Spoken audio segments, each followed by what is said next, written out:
The Zephyr Sentinel drifted through the void, its hull trembling faintly as the ship's thrusters made minute corrections to maintain course. Outside the observation viewport, the darkness of space stretched endlessly, punctuated only by distant stars and the faint glimmer of nebulae. The crew's compound eyes reflected these points of light, but none of them dared focus on the beauty. Their attention was elsewhere, on the anomaly that had appeared suddenly on their long-range sensors, a signal so massive it dwarfed anything they had ever catalogued. Lieutenant Zarren hovered near the viewport, his forearms pressed lightly against the cool alloy frame. His mandibles clicked nervously, a subtle sign of agitation among his species, and his antennae twitched at a frequency of unease. "Enla," he called softly, his voice rough, almost brittle. "Do you see it?" Enla's head tilted, her multifaceted eyes narrowing. "See it," she whispered, her vocalization more of a series of anxious clicks than words. It can't be. Nothing like this exists in recorded history. I've triple-checked the signatures. It's real." From the far side of the deck, Lieutenant Marek, the tactical officer, leaned over his console, antennae flattened in a rare display of concern. "Real or not, it's moving. And it's fast. Faster than anything in this sector." Zarren swallowed, a reflexive movement that drew a soft clatter from his mandibles. "Then, it's human."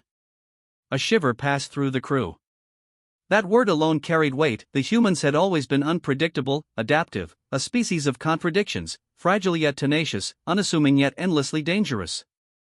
No Zephyr officer could have predicted the scale of what now emerged from the shadows of the starfield.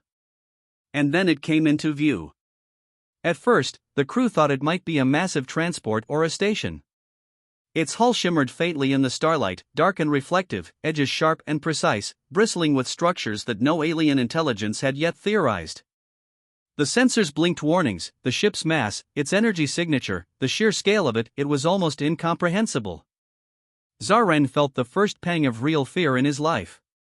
It's enormous," he whispered. His mandibles trembled slightly. How can a single vessel move like that? And, at this speed? Endless clicking became frantic, almost frantic in its pitch.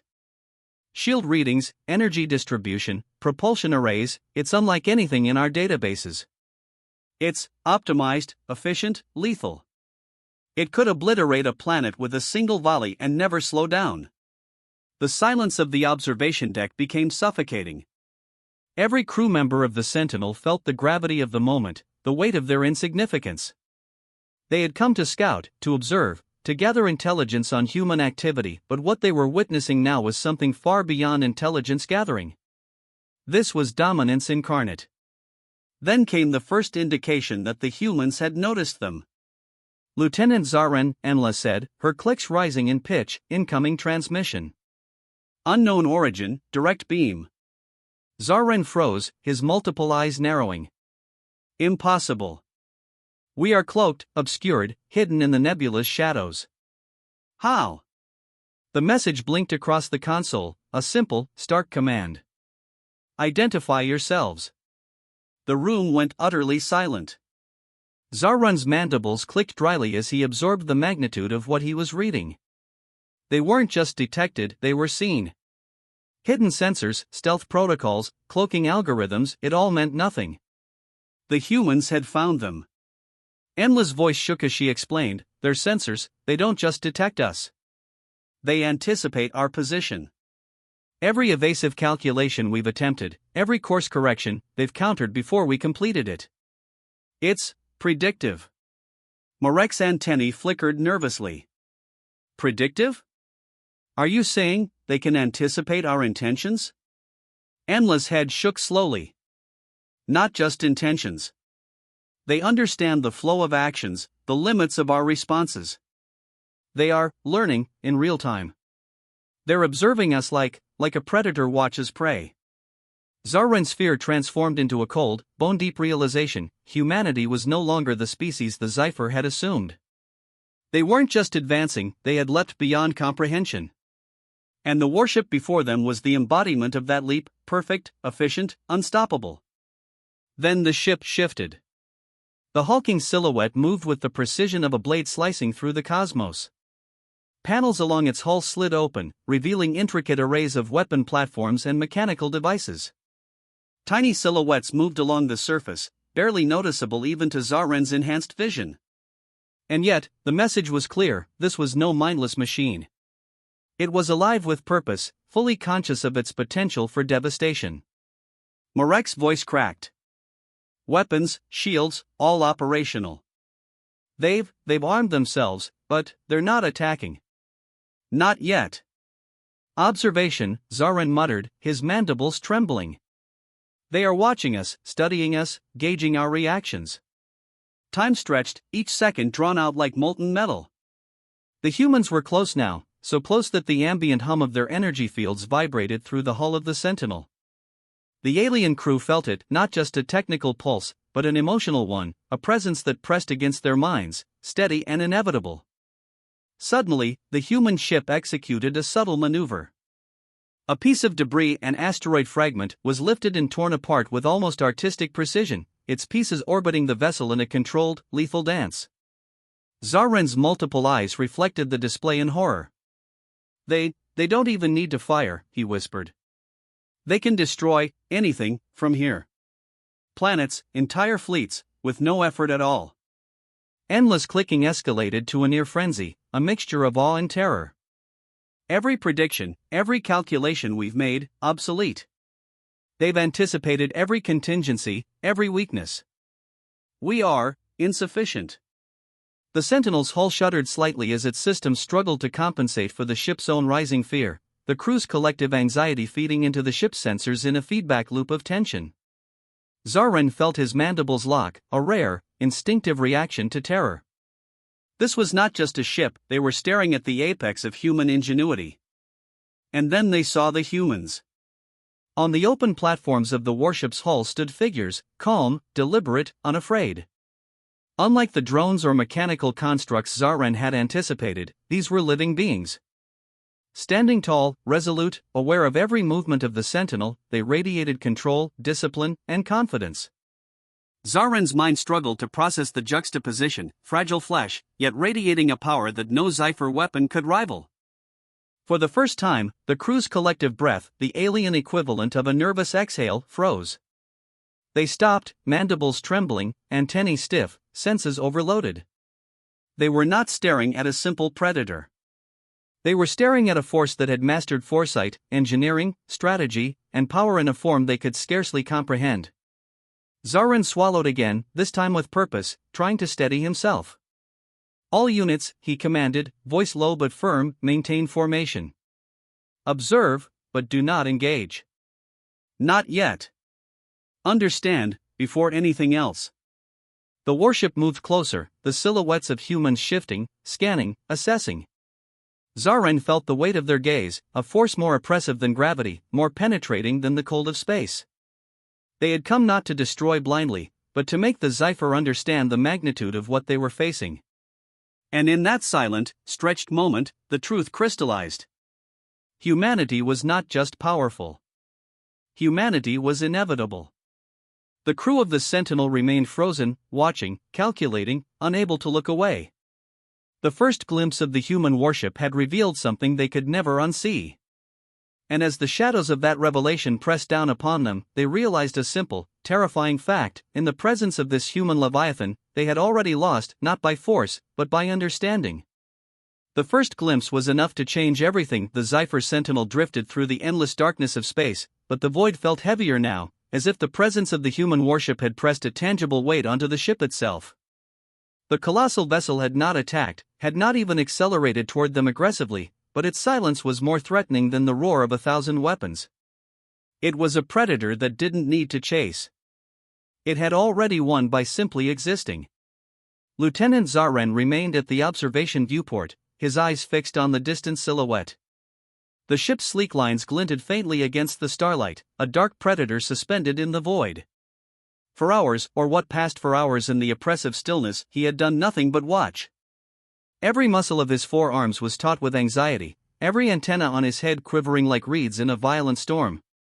"We've run every simulation," Lieutenant Marek said, stepping beside him, voice low but edged with panic. Every jump vector, every evasive maneuver, every potential cloaking tactic. All of it, useless. They anticipate. They adapt. They learn faster than our calculations can even register. Zarren's mandibles clicked dryly. We're trapped. And we've only just begun to understand the scope of what we're facing.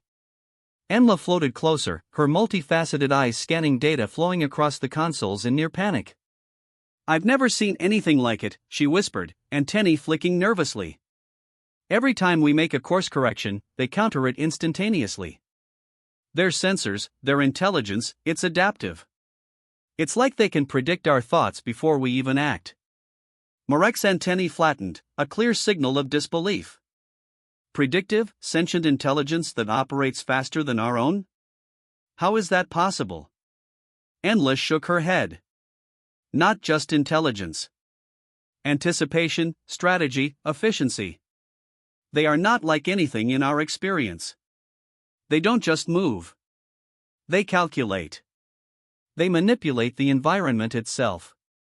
They are the apex of evolution, engineered, refined, perfected.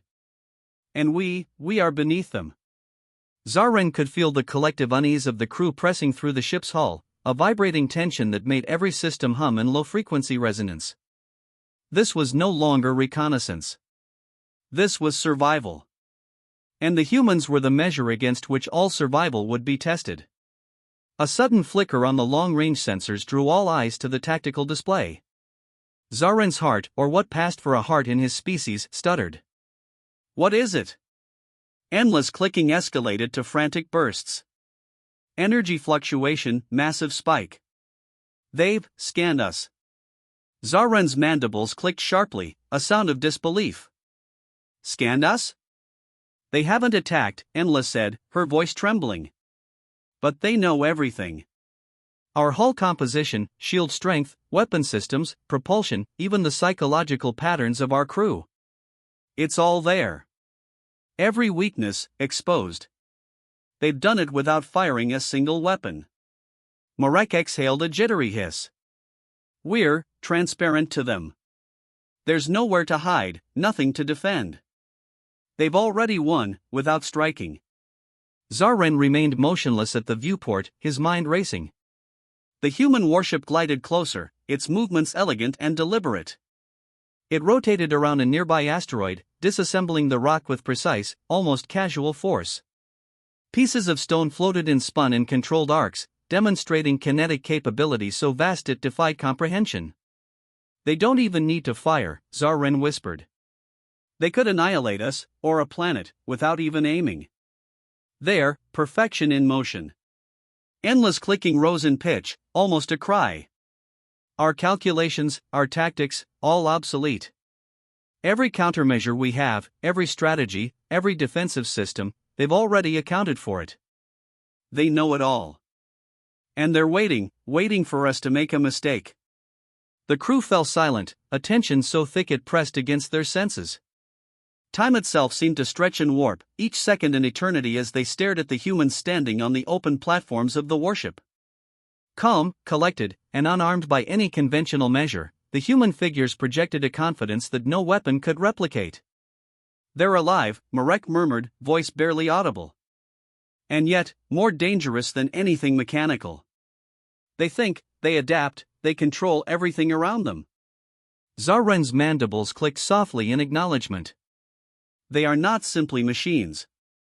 Not even soldiers in the conventional sense. They are forces of nature. And they are aware of every single one of us. Hours passed, or maybe days, time had lost meaning in the shadow of that silent leviathan. The humans moved with deliberate calm, scanning, analyzing, measuring. Each motion spoke of precision and intent. Zarren felt a cold, inescapable truth pressing down on him. Every contingency he had ever prepared for was meaningless. The humans had rendered it irrelevant before it even existed. Then came a subtle, almost imperceptible motion from the warship. Massive mechanical grapples extended, moving with terrifying grace. They lifted fragments of nearby asteroids, spinning them with deadly precision in a macabre dance of destruction. The crew of the Sentinel watched, frozen in awe, as the humans manipulated matter itself as a weapon without firing a shot. "They're demonstrating," Enla said finally, voice trembling. "They're not attacking, yet. But they're showing us what they can do. Every calculation, every instinct, inadequate." Marek's antennae twitched in disbelief. "They don't need to fight. They are already victorious." Zaren's eyes narrowed. "Observation, intelligence, strategy. That's their weapon. Not the lasers, not the shields, not the ship itself. Their mind, their precision, it's the weapon." The human warship remained poised, a dark sentinel in the void, its hulking form a constant reminder of the Zypher's inferiority. And then the humans made themselves visible, stepping onto the open platforms of the hull, standing tall and resolute, scanning the sentinel with deliberate focus. No panic, no hesitation, no fear. Only awareness, power, and unshakable calm. For a moment, the crew stopped breathing again. Mandibles locked, antennae stiffened, sensors hyperalert. They were witnessing something beyond terror, the essence of mastery in motion. These humans weren't merely capable, they were inevitable. "Hold position," Zaren commanded, voice steady though his insides trembled. "Observe, but do not engage. Understand, before anything else." The sentinel remained in place, trembling under the pressure of its own fear, as the human warship continued its deliberate maneuvers. Time passed in a suspended state of awe and terror. The humans weren't just powerful, they were prescient, deliberate, and perfectly in control of everything in their environment. Zaren felt the crushing weight of realization. Humanity had not simply caught up. Humanity had surpassed. They had redefined what it meant to dominate the cosmos, and the Zypher were helpless to stop it. And then Zaren understood the starkest truth: the humans had no need to destroy, they needed only to exist. Their presence was instruction, warning, and revelation all at once. The first glimpse had been enough to change everything. The Zypher crew could no longer view the universe as they once had. They had seen the measure of human ingenuity, and in that shadow, they had seen their own fragility. And in the silence that followed, heavy with understanding and dread, the crew realized the terrifying inevitability: humanity did not merely move through space. Humanity commanded it. The Zypher Sentinel floated through the abyss, its hull groaning faintly under the strain of its crew's anxiety. Time had lost all meaning, cycles and rotations became irrelevant when faced with the unrelenting presence of the human warship. Zaren could no longer tell if they had been trapped for hours, days, or something closer to eternity. Outside, the Leviathan remained poised, massive and indifferent, like a god suspended against the black void of space. Lieutenant Marek sat at the tactical console, his multifaceted eyes flickering over every sensor readout, every fluctuating energy signature. "Sir," he whispered, voice trembling, "we've exhausted every strategy. Every evasive course, every jump vector, every cloaking algorithm, it's useless. They can predict every move we make. There's nothing left. Nothing." Zaren's mandibles clicked dryly, a sound that carried both frustration and resignation. "Then we are trapped. Completely." His antennae twitched, trying to maintain focus, but the weight of inevitability pressed on him like gravity. Enla hovered beside them, her clicking now subdued, almost sorrowful. "They've scanned us completely," she murmured. "Every system, every weakness, every possible reaction. We are transparent to them. It's horrifying in its clarity." The silence that followed was oppressive. The crew of the Sentinel could feel it in their shells, in their very senses. The humans were patient. They were calculating. They weren't here to destroy blindly. They were here to demonstrate their supremacy. Zaren returned to the viewport, his eyes tracing the immense lines of the human warship. The vessel glimmered faintly against the starlight, dark, elegant, and overwhelming in scale. Its open platform still held human figures, calm and deliberate, surveying the Sentinel with quiet authority. Each motion conveyed awareness, precision, and absolute control. "Observation," Zaren muttered aloud, more to himself than to the others. "They don't need to fire. They don't need to chase. They're teaching us. Testing us. Measuring our reaction. A sudden vibration ran through the Sentinel's hull.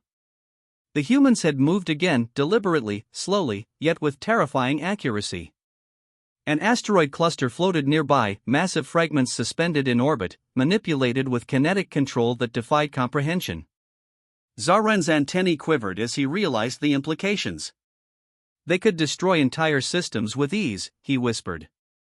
Our fleet, our colonies, even our planet, insignificant. Marek swallowed audibly. It's not just their technology, he said, voice shaking. It's them. Their intellect. Their strategy. Their control. They're beyond us.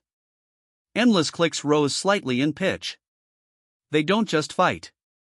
They dominate. They don't just conquer. They command. Every calculation we've ever made, obsolete. They've redefined what it means to be powerful. The oppressive realization weighed heavily on Zaren. His species had explored the stars for centuries, had mastered countless technologies, had hunted and defeated rivals across galaxies, but none of that mattered now. Humanity had redefined the rules of engagement in the cosmos. They were a force unlike anything the Zephyr had ever faced. And then Zaren made a decision. He stepped back from the viewport and straightened, his voice calm but resolute. Signal them.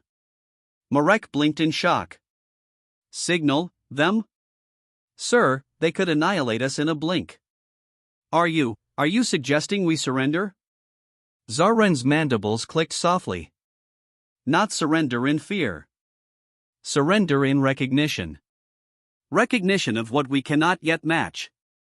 Recognition that to survive, we must first understand. Enla hesitated, then nodded, antennae flicking rapidly. Sending message now. The words transmitted were simple, concise. We acknowledge your presence. We yield. We will learn. For a heartbeat, the void remained silent. Then, the human warship shifted. Not in attack. Not in pursuit. Its movement was deliberate, almost ceremonial, a subtle assertion of authority. It pivoted gracefully into the blackness of space, leaving the Sentinel behind, untouched but forever changed. The crew remained frozen long after the Leviathan disappeared from sensors. Mandibles clicked in relief and disbelief, antennae drooped, and the ship seemed to sigh under the sudden release of tension. Zaren's voice finally broke the silence. We have seen them. And we are changed. Marek slumped against his console. Changed, yes. But terrified. Yes, Zaren admitted. And we should be. They have shown us the scale of their capabilities, the depth of their strategy, the inevitability of their presence. But terror is only the first step. Understanding, adaptation, that is the second. And that is where survival begins. Enla floated near the viewport, gazing into the void where the human ship had vanished. They've left a mark, she said softly. Not of destruction, but of comprehension. We now know what true power looks like. And we will never be the same. Zaren turned toward his officers, antennae stiff with purpose. We will rebuild, we will adapt, we will learn. But we will not forget what we have witnessed. Humanity is a measure we cannot ignore. And in that knowledge lies both our fear and our hope. Because now, we understand what we must become to survive. The Sentinel remained in orbit of a distant, unremarkable star, seemingly small, fragile, and mortal against the backdrop of the universe. And yet within that fragility, the crew carried a spark of determination. The human warship had not destroyed them. It had illuminated the path forward, harsh, unforgiving, and absolute. For the first time, Zaren allowed himself to feel something other than fear, awe. The humans had shown them the limits of their own understanding, and in doing so, had offered the Zephyr an impossible choice: learn or vanish. Hours later, as the Sentinel drifted in silence, Zaren returned to the viewport one last time. Stars shimmered in the darkness, and somewhere beyond them, the human warship moved with unyielding purpose. Zaren realized that the universe had not changed. Only their perception had. Humanity had shifted the axis of power, and the Zephyr had witnessed it firsthand. And in that moment, Zaran understood a profound truth: sometimes, the first look at something beyond comprehension could take your breath away. But it could also ignite it anew, a fire of realization that would burn long after the shadow had passed. The sentinel moved forward, small, fragile, and trembling, but alive. And for the Zephyr, that was enough.